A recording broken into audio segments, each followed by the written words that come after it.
Halo teman-teman, balik lagi di channel Iwing Mahata Arun, tempat di mana kita bahas kisah nyata, misteri, dan kejadian-kejadian tak masuk akal yang pernah terjadi di sekitar kita. Pernahkah kalian melewati zebra cross di malam hari dan merasa ada yang mengawasi dari sisi jalan? Kali ini, aku akan bawa kalian ke sebuah kisah nyata yang berasal dari daerah pegunungan Jawa Barat, tentang sosok anak kecil yang sering muncul di zebra cross setiap tengah malam. Banyak warga bilang dia bukan anak biasa, dan ternyata di balik senyum polosnya ada kisah tragis yang membuat arwahnya tak bisa pergi. Jadi, siapkan diri kalian, matikan lampu, pasang headset, dan rasakan sendiri suasana mencekamnya. Inilah kisah nyata berjudul Hantu Anak Kecil di Zebra Cross Tengah Malam. Malam itu, udara lembang menusuk sampai ke tulang. Aku duduk di dalam mobil, menatap jalanan kosong yang hanya diterangi lampu jalan samar-samar. "Kamu yakin ini tempatnya?" tanya Dimas, kameramanku, sambil menyalakan senter kecil di dashboard. Aku hanya mengangguk pelan. "Ini titik yang dilaporin warga, zebra cross depan taman tua itu," katanya. "Tiap malam Jumat selalu muncul anak kecil nyebrang sendirian." Suara jangkrik terdengar keras di luar, bercampur dengan hembusan angin dingin dari arah pegunungan. "Tapi katanya, anak kecil itu bukan manusia," lanjutku pelan. Dimas tertawa canggung. "Kamu serius? Tengah malam begini kita nyari anak kecil di zebra cross?" Aku menatap jam di pergelangan tangan. 23,47. Tunggu 15 menit lagi. Laporan yang masuk ke emailku bilang dia muncul sekitar tengah malam. Kami turun dari mobil, menyiapkan kamera dan mikrofon. Jalanan benar-benar sepi, hanya ada beberapa rumah di kejauhan yang lampunya mulai padam. Dimas menyorot kamera ke arah zebra cross yang tampak pudar catnya. "Ini kayak jalan biasa, bro. Nggak ada yang aneh," katanya sambil melangkah pelan. Aku mendekat, menatap garis putih yang retak dan sedikit menurun di ujung jalan. "Coba kamu perhatikan, ini posisinya pas di depan taman. Dulu taman ini ramai, tapi sekarang kosong. Katanya sejak kecelakaan itu, orang jarang lewat sini." Dimas menoleh cepat. "Kecelakaan apa?"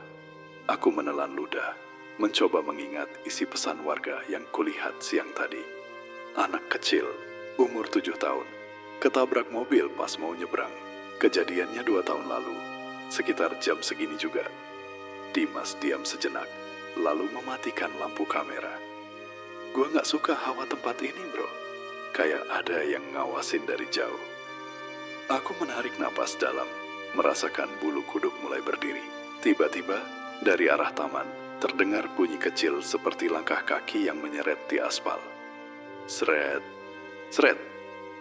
Aku dan Dimas saling pandang. "Lo denger itu?" bisiknya cepat. Aku mengangguk, mataku menatap ke arah sumber suara. Di bawah cahaya lampu jalan yang redup, tampak bayangan kecil bergerak perlahan ke arah zebra cross. "Dimas, rekam," kataku setengah berbisik. Dimas langsung menyalakan kamera, tapi layar monitor tampak bersemut, sinyal gambar bergetar. "Gambarnya noise semua, bro," katanya panik. Aku mencoba mendekat, dan semakin jelas terlihat sosok itu. Seorang anak kecil, mengenakan seragam sekolah dasar berwarna putih biru. Rambutnya basah, dan kulitnya pucat seperti kertas. Aku menahan napas. "Dek, kamu ngapain di situ?" Suaraku bergetar tanpa sadar. Anak kecil itu menunduk, berdiri tepat di tengah zebra cross. Lalu, pelan-pelan ia mendongak, dan aku melihat wajahnya, pucat dengan mata kosong menghitam, seperti tak punya bola mata. Bibirnya bergerak, tapi tak ada suara yang keluar. Dimas menjatuhkan kamera dan mundur beberapa langkah. "Bro, itu apa?" Seketika, udara di sekitar kami berubah dingin luar biasa. Lampu jalan berkedip-kedip, dan suara seperti deru mobil tua melintas di kejauhan. padahal jalanan kosong. Aku terpaku di tempat, mataku masih menatap anak kecil itu yang kini mulai menyeberang pelan. Setiap langkahnya menimbulkan suara lembut di aspal. Tap, tap, tap. Seolah waktu berhenti. Ketika ia mencapai sisi lain jalan, sosoknya berhenti dan menoleh ke arahku.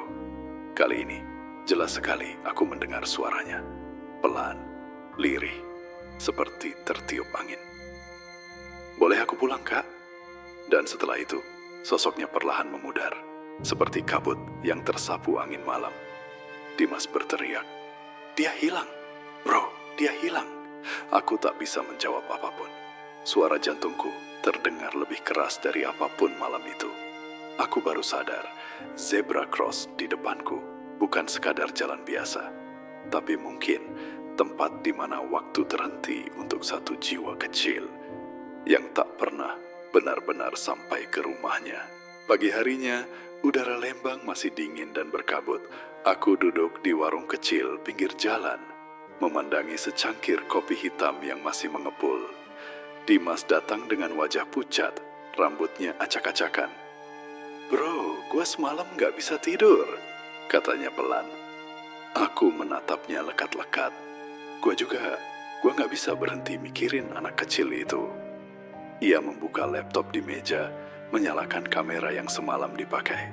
"Lihat ini," ujarnya sambil menggulir rekaman video.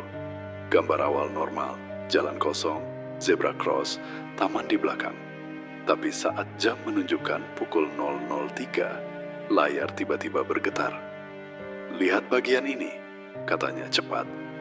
Aku mencondongkan badan. Di tengah zebra cross, samar terlihat sosok kecil seperti bayangan anak-anak. Tapi wajahnya kosong, tanpa fitur yang jelas. "Gua udah coba render 3 kali, tapi gambar tetap glitch di menit ini," kata Dimas. Aku menatap layar, merasa napas berat. "Kayaknya bukan error kamera." Ia menatapku. "Lo mau bilang ini beneran penampakan?" Aku mengangguk pelan. "Dan kita harus tahu siapa dia." Kami sepakat kembali ke lokasi, tapi kali ini siang hari. Jalanan terlihat biasa saja. Beberapa motor lalu lalang. Anak-anak sekolah menyeberang di zebra cross, itu seolah tak ada yang aneh. Aku menghampiri warung tua di seberang jalan, tempat seorang ibu paruh baya duduk sambil mengupas bawang. "Bu, permisi. Saya mau nanya soal kecelakaan di sini 2 tahun lalu," kataku sopan. Ibu itu langsung menatapku tajam, lalu menunduk. "Kalian bukan yang semalam ngerekam kan?" Suaranya lirih. Aku dan Dimas saling pandang. "Iya, Bu. Kami cuma mau tahu kebenarannya." Ia menghela napas panjang. "Anak itu namanya Rani. Dulu tinggal di gang belakang taman. Malam itu dia nyebrang sendirian.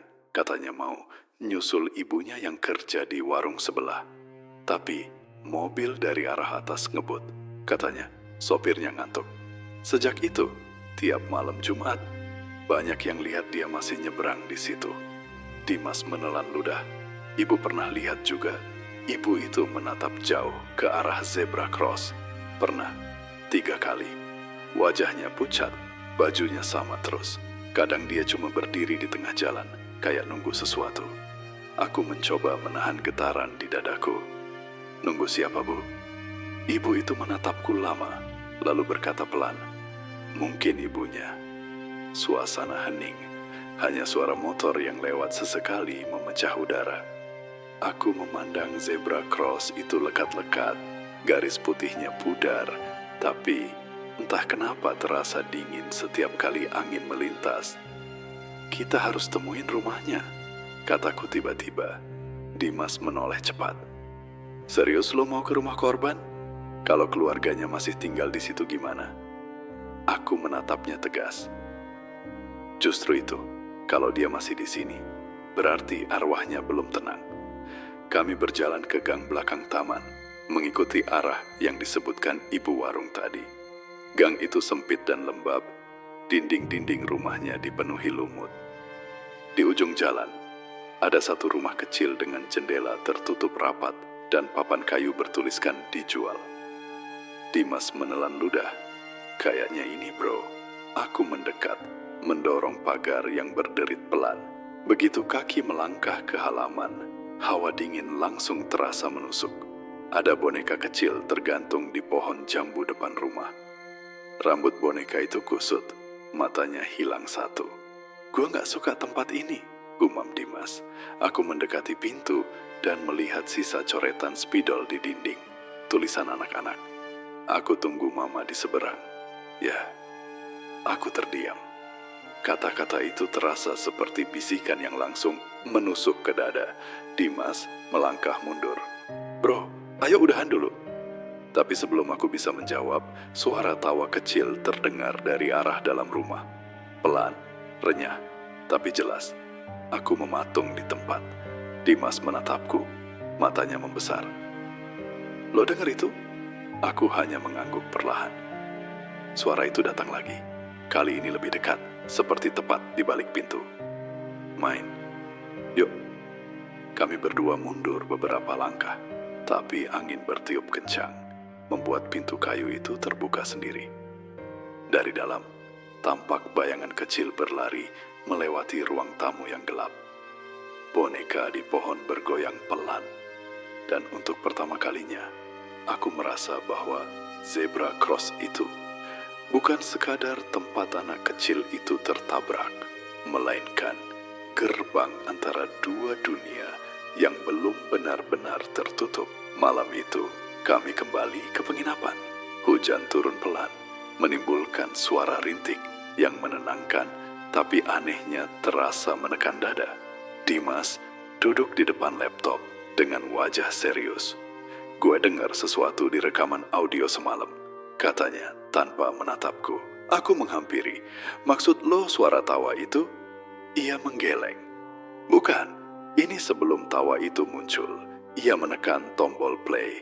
Suara angin malam terdengar jelas, lalu suara langkah kami yang berderit di tanah basah. Setelah itu, samar-samar terdengar sesuatu. Suara anak kecil. Mama, katanya lirih, seperti datang dari kejauhan. Aku merinding seketika. Stop dulu, kataku cepat. Dimas menghentikan rekaman, menatapku dengan tatapan ketakutan. Gua sumpah gak ada anak kecil di situ waktu kita rekam, bro. Aku menarik napas dalam-dalam. Coba putar lagi bagian itu, tapi pelan. Ia menurunkan volume dan memutar ulang. Kali ini terdengar lebih jelas. Suara tangisan kecil disertai bisikan pelan. Aku kedinginan, Kak. Aku langsung merasakan hawa dingin merambat di tengkuk. Lo yakin gak ada orang lain di situ waktu itu? Tanyaku. Dimas menggeleng keras. Gak ada siapa-siapa. Lo lihat sendiri, aku menatap layar lama. Ada sesuatu di balik suara itu. Besok kita temuin warga lain yang tahu soal Rani, kataku akhirnya. Mungkin kita bisa nemuin sesuatu yang bisa bantu dia. Dimas terdiam sejenak sebelum mengangguk pelan. Keesokan harinya, kami mendatangi rumah seorang pria tua di dekat taman. Pak Roni, mantan satpam sekolah tempat Rani dulu belajar. Rumahnya kecil tapi rapi. Ia menyambut kami dengan senyum lemah. Kalian dari mana? Tanyanya. Aku menjawab jujur. Kami lagi bikin dokumenter soal kejadian 2 tahun lalu di Zebra Cross depan taman. Wajahnya langsung berubah sendu. Anak itu sering muncul di mimpi saya, katanya pelan. Dimas menatap heran. Mimpi, Pak? Iya, dia selalu berdiri di tengah jalan, manggil-manggil ibunya. Kadang cuma diam sambil bawa boneka. Saya pikir cuma mimpi biasa. Tapi tiap Jumat malam selalu sama. Aku menelan ludah. Bapak tahu kenapa dia nyebrang malam itu? Pak Roni menatap keluar jendela. Hujan mulai turun lagi. Katanya ibunya kerja di warung yang gak jauh dari situ. Malam itu anaknya pengen kasihkan bekal. Tapi ibunya udah pergi duluan. Jadi dia nekat nyusul. Mobil dari arah atas nabrak pas dia udah hampir nyampe seberang. Sopirnya kabur malam itu. Aku menatap meja kayu di hadapanku. Sopirnya ketemu, Pak. Katanya udah pindah keluar kota. Tapi ada yang bilang Dia sering balik diam-diam ke taman itu. Entah nyesel, entah takut, Dimas menatapku dengan wajah serius. Kita harus cari orang itu. Aku mengangguk. Kalau arwah anak itu masih nyari ibunya, mungkin dia juga masih nunggu sesuatu dari orang yang bikin dia pergi. Saat kami pamit, Pak Roni sempat berbisik lirih. Kalau kalian balik ke Zebra Cross, itu malam Jumat, jangan panggil namanya keras-keras. Dia akan datang kalau kalian sebut namanya 3 kali. Aku mematung di depan pintu, menatap lelaki tua itu. Bapak pernah nyoba? Ia menghela napas panjang. Sekali. Dan sejak itu, saya nggak pernah berani lewat situ lagi. Sepanjang perjalanan pulang, hujan makin deras. Dimas menatap ke arah jendela mobil, lalu berkata pelan, "Bro, kalau yang kita dengar di rekaman itu bukan cuma suara, tapi dia beneran mau ngomong sama kita. Gimana?" Aku menatap jalanan yang mulai berkabut. Berarti malam Jumat nanti, kita kasih dia kesempatan. Mobil kami terus melaju di antara kabut tebal. Di radio mobil, tanpa sengaja terdengar siaran berita lama yang tersimpan di flash disk. Suara reporter berkata, seorang anak perempuan bernama Rani tewas tertabrak mobil di kawasan Lembang. Sopir pelaku belum ditemukan hingga kini. Dimas memandangku kaget. Bro, dari mana file ini bisa nyala sendiri? Aku memeriksa layar radio. Tak ada tanda pemutaran media. Hanya satu kalimat kecil muncul di layar digital mobil. Aku belum bisa pulang. Hari itu terasa berjalan sangat lambat. Dari pagi hingga sore, pikiranku terus dipenuhi bayangan wajah pucat anak kecil itu. Dimas beberapa kali mencoba mengalihkan suasana dengan bercanda, tapi matanya sendiri menunjukkan ketegangan yang sama. Lo yakin mau balik ke sana malam ini? Tanyanya akhirnya. Aku menatap keluar jendela penginapan. Kabut mulai turun, menggulung bukit di kejauhan. Kita udah terlalu jauh buat mundur, Dim. Kita harus tahu kenapa dia belum bisa pergi. Menjelang tengah malam, kami berangkat membawa kamera, perekam suara, dan lilin kecil. Jalanan Lembang hampir kosong, hanya suara serangga dan angin gunung yang menemani. Lampu mobil memantul di jalanan basah, dan zebra cross itu perlahan muncul di kejauhan, tampak samar, seolah menyala sendiri di antara kabut. Dimas mematikan mesin mobil. Jam berapa? Aku melirik jam tangan. 23.58. Kalau dia muncul lagi, lo mau ngapain? Aku cuma mau denger apa yang dia pengen sampaikan. Kami keluar dari mobil. Udara dingin menggigit kulit. Aku menyalakan lilin dan menaruhnya tepat di tepi zebra cross. Dimas menyiapkan kamera dan perekam. Kalau ini beneran terjadi, kita bisa bantu dia lewat dokumenter ini, bisikku. Dimas mengangguk. Kabut makin tebal. Aku memandang garis putih di bawah kakiku dan berkata pelan, "Rani." Tidak ada jawaban. Angin berembus lembut. Aku memejamkan mata. Rani masih sunyi. Aku membuka mulut sekali lagi. Kali ini suaraku hampir bergetar. "Rani." Suara tawa kecil terdengar di belakang kami. Dimas langsung menoleh cepat. "Lo dengar kan?" Aku mengangguk perlahan. Dari balik kabut, sosok kecil muncul, sama seperti malam pertama. Rambut basah, seragam putih biru, mata hitam kosong. Ia berdiri di tengah zebra cross, memandang kami tanpa ekspresi. Aku menahan napas, berusaha berbicara dengan lembut. "Rani, kamu nyari siapa?" Anak itu menunduk, lalu pelan-pelan mengangkat tangannya, menunjuk ke arah taman gelap di seberang jalan. "Mama." Suaranya seperti terhembus angin, nyaris tak terdengar. Dimas menggigil. "Bro, ini gila. Lo lihat dia?" Aku hanya mengangguk, lalu melangkah mendekat sedikit. Tiba-tiba, dari arah taman, terdengar suara langkah kaki lain. Lebih berat, lebih cepat, seperti seseorang berlari menyeberang. Dimas menyorot kamera ke arah itu, tapi layar hanya menampilkan bayangan kabur. Aku bisa mendengar suara napas berat dan bisikan lirih. Maaf, maaf. Rani berbalik. Sosok kecil itu menatap kosong ke arah kabut. Lalu, samar-samar, terlihat siluet seorang pria dewasa di seberang jalan. Bayangan tinggi dengan pakaian gelap. Dim, lo ngeliat itu? Suaraku hampir hilang. Dimas menatap layar kamera dengan mata membesar. Ada dua sosok bro, bukan cuma anak kecil. Aku mencoba melangkah maju, tapi tiba-tiba seluruh lampu jalan padam. Gelap total. Yang tersisa hanya cahaya lilin di tanah, bergetar karena angin. Dari tengah kabut terdengar suara benturan keras seperti tabrakan logam. Dimas berteriak kayak suara kecelakaan. Seketika kabut di depan kami pecah, menampakkan adegan samar seperti potongan masa lalu.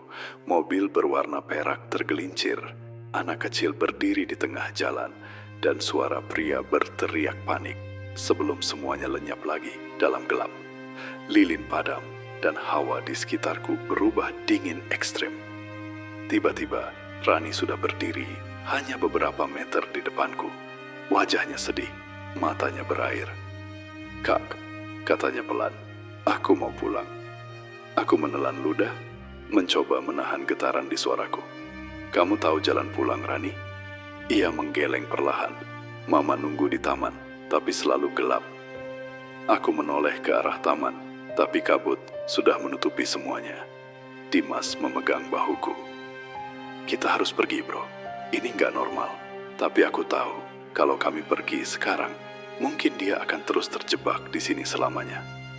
Aku menatapnya lagi. Kalau kamu bisa tunjukin Rani, kami bantu kamu pulang. Anak itu menatapku lama, lalu perlahan tersenyum. Kalau kakak berani, ikut aku. Udara mendadak terasa berat, dan sebelum sempat berpikir, kabut di sekitar zebra cross berputar kuat seperti pusaran, menelan cahaya dan suara kami. Dimas berteriak, "Bro!" Pegang tangan gue, tapi semuanya tiba-tiba lenyap. Yang terakhir kuingat sebelum semuanya gelap, hanyalah suara kecil itu berbisik di telingaku, lembut seperti dari mimpi. Sekarang kamu di tempatku, Kak. Udara di sekitarku terasa berat dan dingin, seperti berada di dalam air. Aku membuka mata perlahan dan sadar, aku masih di zebra cross yang sama, tapi semuanya tampak berbeda.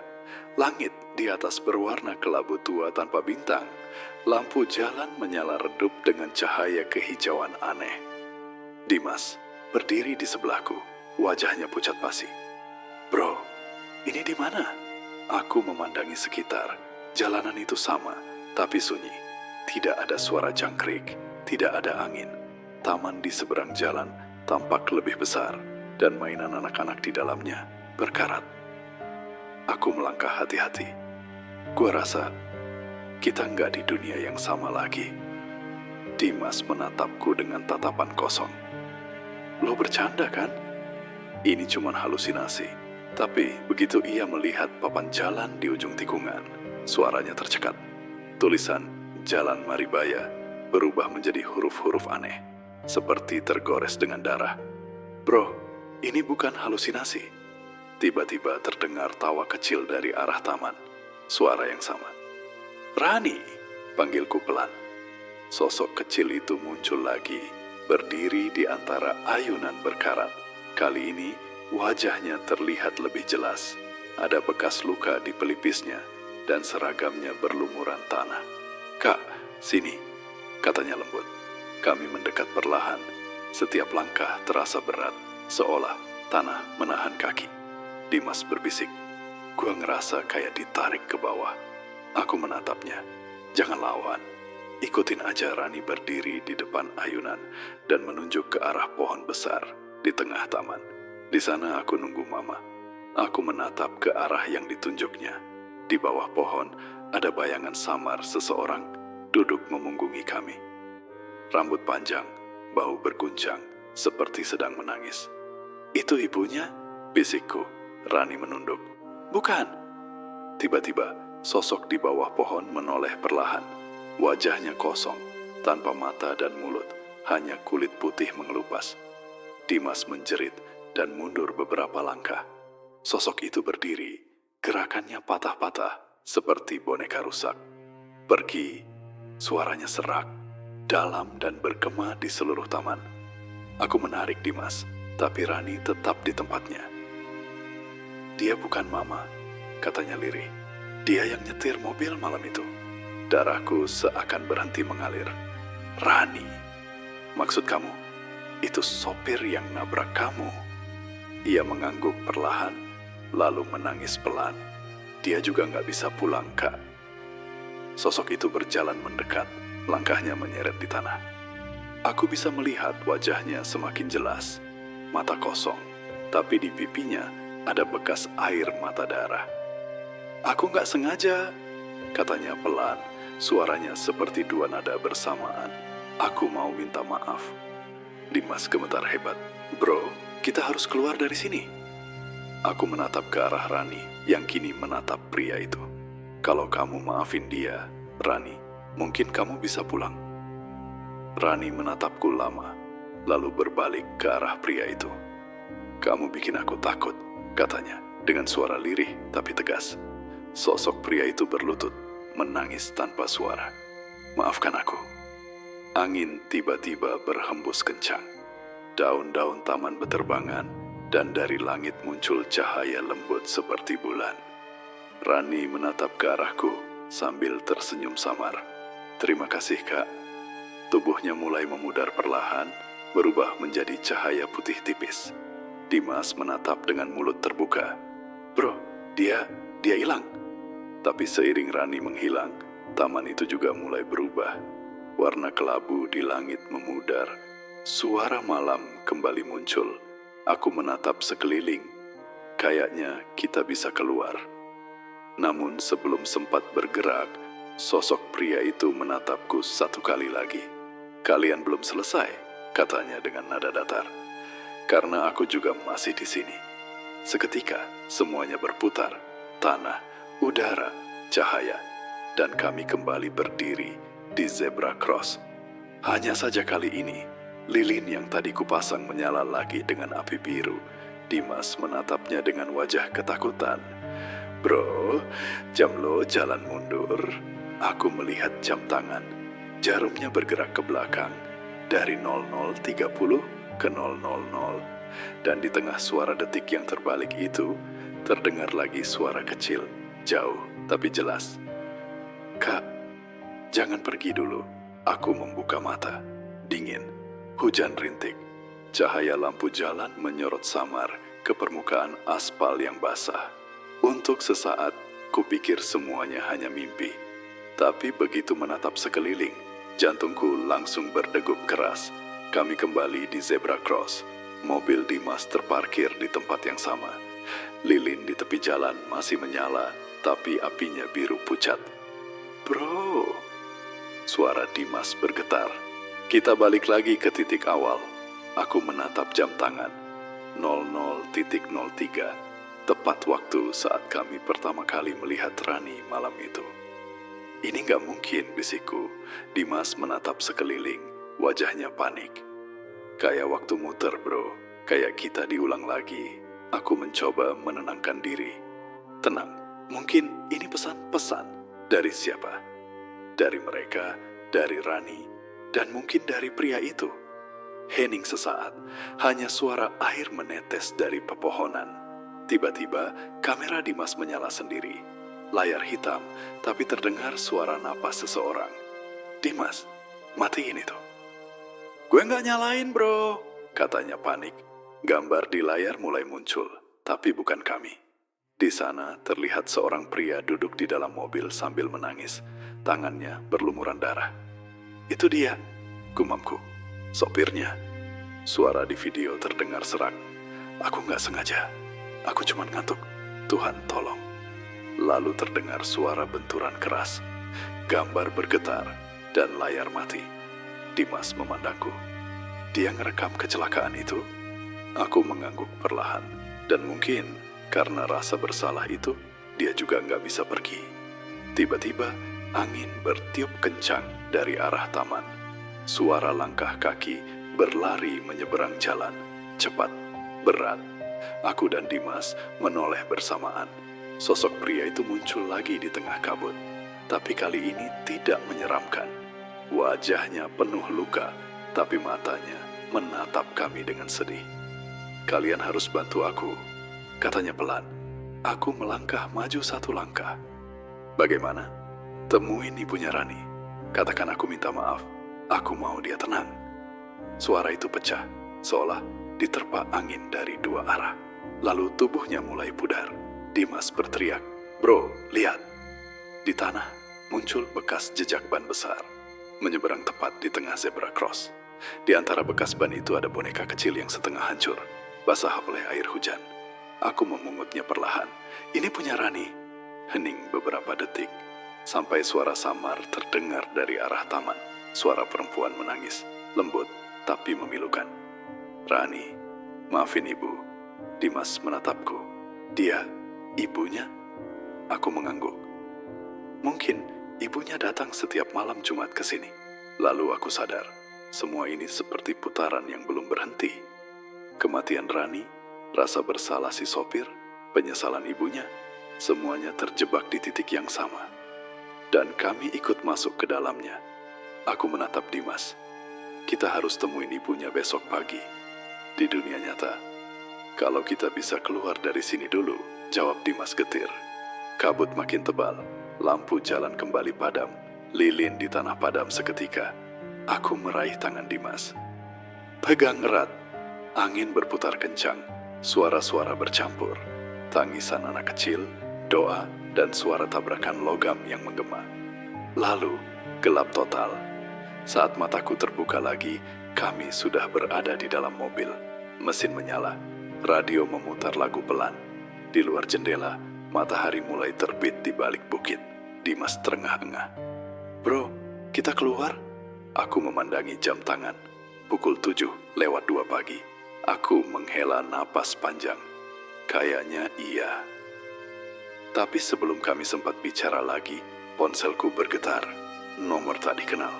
Aku mengangkat. Suara seorang perempuan di seberang sana terdengar pelan, gemetar. "Mas, ini yang semalam di zebra cross ya?" Aku menatap Dimas kaget. "Iya bu, tapi kok ibu tahu?" Ia terisak pelan. "Saya ibunya Rani. Saya lihat kalian semalam di jalan." Rani senang. Dia bilang lewat mimpi, akhirnya ada yang mau bantu dia pulang. Dimas langsung terdiam. Aku menatap kosong ke arah jalan, yang kini tampak biasa saja. Zebra cross itu tenang, hanya dilalui beberapa motor. Tapi di mataku, masih terbayang jelas sosok kecil dengan senyum lembut di tengah kabut. Aku menutup mata sejenak. "Bu, malam ini saya akan datang lagi. Kita selesaikan semuanya bersama." Perempuan itu hanya menjawab pelan, "Terima kasih mas, Rani pasti menunggu." Dan di layar ponsel, sebelum panggilan berakhir, muncul pesan aneh tak berpengirim. "Jangan terlambat lagi, Kak." Pagi itu terasa aneh. Udara pegunungan yang biasanya segar justru berat dan menekan. Aku dan Dimas berangkat ke rumah Ibu Rani setelah menelusuri alamat dari pesan misterius semalam. Jalan menuju sana sepi, hanya ada kabut tipis yang menggantung di antara pepohonan. "Bro, yakin ini jalannya?" tanya Dimas sambil memperlambat mobil. Aku melihat papan tua bertuliskan Kampung Pojok Timur yang nyaris tumbang. "Iya, alamatnya dari sini," katanya rumah Ibu Rani dekat bekas sekolah dasar. Dimas mendesah. Gue nggak tahu kenapa, tapi setiap kali kita ke tempat ini, rasanya kayak ditarik balik ke malam itu. Aku menatap keluar jendela, ke arah jalan kecil yang penuh daun kering. Mungkin karena kita memang belum lepas dari malam itu. Rumah Ibu Rani berdiri di ujung jalan, kayu tua, catnya mengelupas, tapi halaman depannya rapi. Ada beberapa mainan anak-anak berserakan di tanah. Kami mengetuk pintu perlahan. Tak lama kemudian, seorang perempuan berusia sekitar 50 tahun muncul. Wajahnya pucat tapi lembut. "Kalian yang semalam di Zebra Cross?" Suaranya lirih tapi pasti.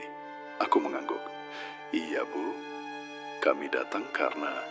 Rani perempuan itu tersenyum samar. "Masuklah. Rani pasti senang kalau tahu kalian datang."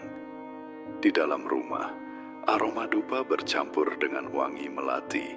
Di dinding tergantung foto seorang gadis kecil berambut 2 kepang, tersenyum lebar sambil memegang boneka beruang. Aku mengenali wajah itu. "Ini Rani?" Ibu itu mengangguk, matanya mulai berkaca-kaca. "Dia meninggal 3 tahun lalu, tertabrak mobil waktu mau nyebrang sendirian, malam Jumat." Dimas menunduk. "Kami tahu, Bu. Kami lihat sesuatu semalam, seperti dia masih di sana."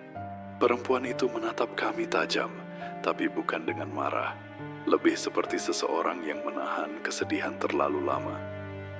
"Dia belum bisa pergi. Setiap malam Jumat, aku bakar dupa di jalan itu. Kupikir dia akan tenang. Tapi rupanya, dia menunggu sesuatu." Aku memberanikan diri bertanya, "Apa Ibu tahu siapa yang menabraknya?" Ia menghela napas panjang. "Aku tahu. Sopir itu datang ke rumahku setahun setelah kejadian. Dia minta maaf sambil menangis. Aku belum bisa maafin dia waktu itu." Aku dan Dimas saling pandang. Pria itu masih gentayangan, Bu. Wajahnya memucat. "Astaga, jadi bukan cuma Rani." "Tidak, dia juga terjebak di sana. Mungkin karena rasa bersalahnya. Kami lihat rekaman di kamera Dimas. Dia merekam detik-detik kecelakaan itu." Air mata Ibu Rani mulai menetes. "Tuhan, aku cuma pengen Rani tenang. Tapi kalau dia juga terperangkap..." Aku mendekat, menyentuh bahunya lembut. "Bu, mungkin malam ini kita bisa bantu mereka berdua. Kita bawa boneka Rani ke tempat itu. Mungkin itu kuncinya." Ia memandang boneka lusuh yang kubawa sejak semalam, lalu tersenyum lemah. Itu mainan kesayangannya. Dia selalu bawa waktu berangkat sekolah. Dimas mencoba menyemangati. "Kita akan balikin boneka ini ke tempat dia terakhir kali berdiri, biar dia bisa pulang." Perempuan itu menatap keluar jendela, menembus kabut yang makin tebal. "Kalau kalian siap, aku ikut malam ini. Aku mau ngelihat Rani untuk terakhir kalinya." Angin dari luar tiba-tiba berhembus kencang, membuat jendela berderak. Lilin kecil di altar keluarga berkedip pelan, hampir padam. Aku menatap nyala itu dengan perasaan aneh, seolah ada sesuatu yang memperhatikan kami dari balik dinding waktu. Dimas menatapku serius. "Bro, gue rasa malam ini bukan cuma tentang Rani." Aku mengangguk pelan.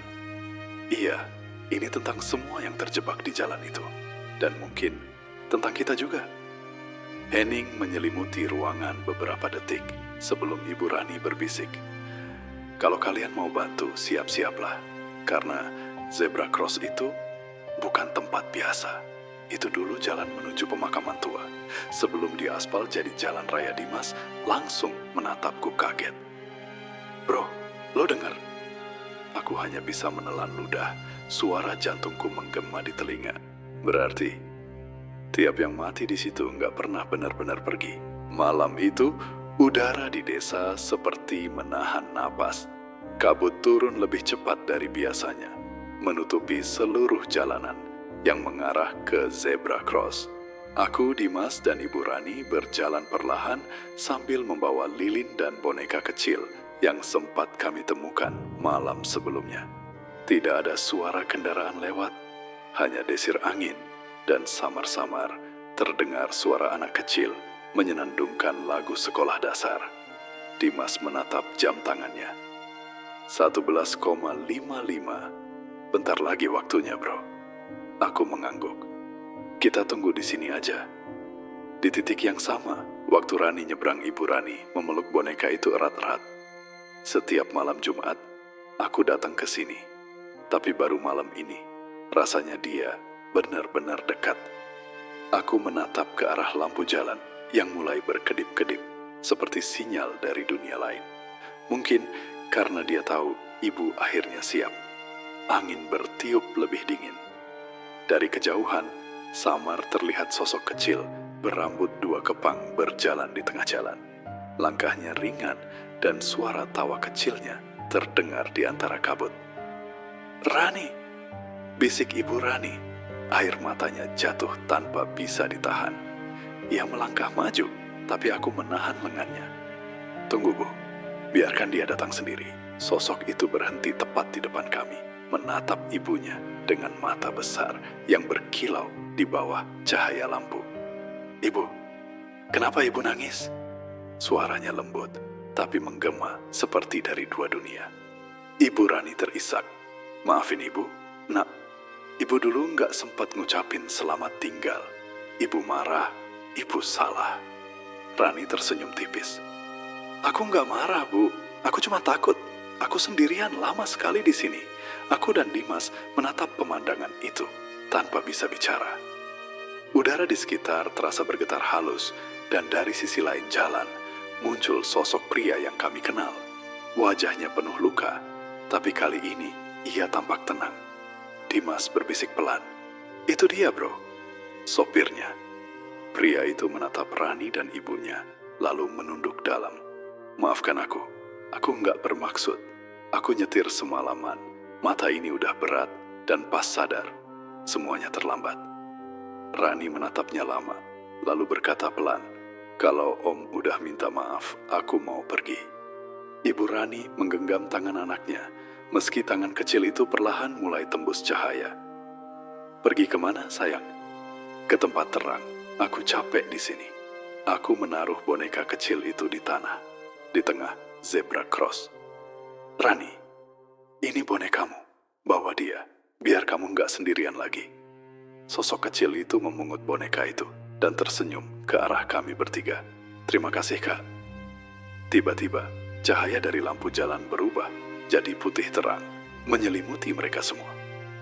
Suara angin berhenti, hening. Lalu, dari dalam cahaya itu, terdengar bisikan lembut. "Aku udah tenang, Bu. Om juga tenang. Makasih, Kak." Saat cahaya itu perlahan meredup, zebra cross kembali kosong. Tak ada Rani, tak ada sopir, hanya boneka kecil yang kini kering dan bersih, seolah baru dibeli. Ibu Rani berlutut sambil memeluknya erat. Akhirnya, "Nak." Dimas menatapku dengan mata berkaca. "Bro, lo ngerasa jalan ini kayak beda sekarang?" Aku menarik napas dalam. "Iya, dingin yang tadi udah nggak ada." Kami bertiga berdiri lama di tengah jalan, menatap garis-garis putih zebra cross yang kini tampak biasa saja. Tapi di dalam hati, aku tahu, di bawah aspal ini ada cerita yang akhirnya berakhir dengan damai. Sebelum kami pergi, aku menoleh sekali lagi. Di ujung jalan, samar terlihat bayangan Rani sedang melambai, ditemani sosok pria yang dulu menabraknya. Keduanya tersenyum, lalu menghilang di balik cahaya lampu. Dalam perjalanan pulang, Ibu Rani berkata pelan, "Setiap zebra cross itu tempat orang berpindah dari satu sisi ke sisi lain. Mungkin malam ini, Rani dan pria itu juga akhirnya nyebrang ke sisi yang seharusnya." Aku menatap ke arah kaca spion, melihat jalan yang kini sepi dan damai. "Iya, Bu, mereka udah sampai di seberang." Dimas menyalakan mesin mobil, tapi sebelum kami benar-benar meninggalkan tempat itu, radio tiba-tiba menyala sendiri. Suara anak kecil terdengar jernih di antara statis. "Hati-hati nyebrang ya, Kak." Kami semua terdiam, hening. Lalu, Dimas tersenyum samar. Kayaknya dia benar-benar udah bahagia, Bro.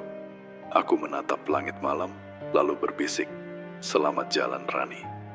Kadang, tempat yang kita anggap biasa, seperti jalan raya, halte, atau zebra cross, bisa menyimpan cerita yang tidak semua orang tahu.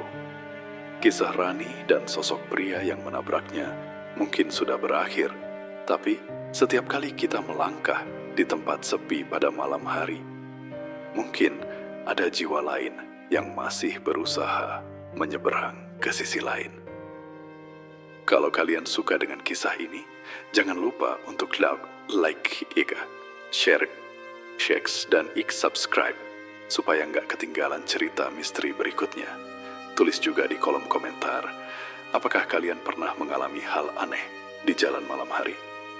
Siapa tahu, kisah kalian yang akan aku ceritakan selanjutnya. Sampai jumpa di video berikutnya. Tetap berhati-hati di perjalanan, dan seperti biasa, jangan pernah jalan sendirian di tengah malam.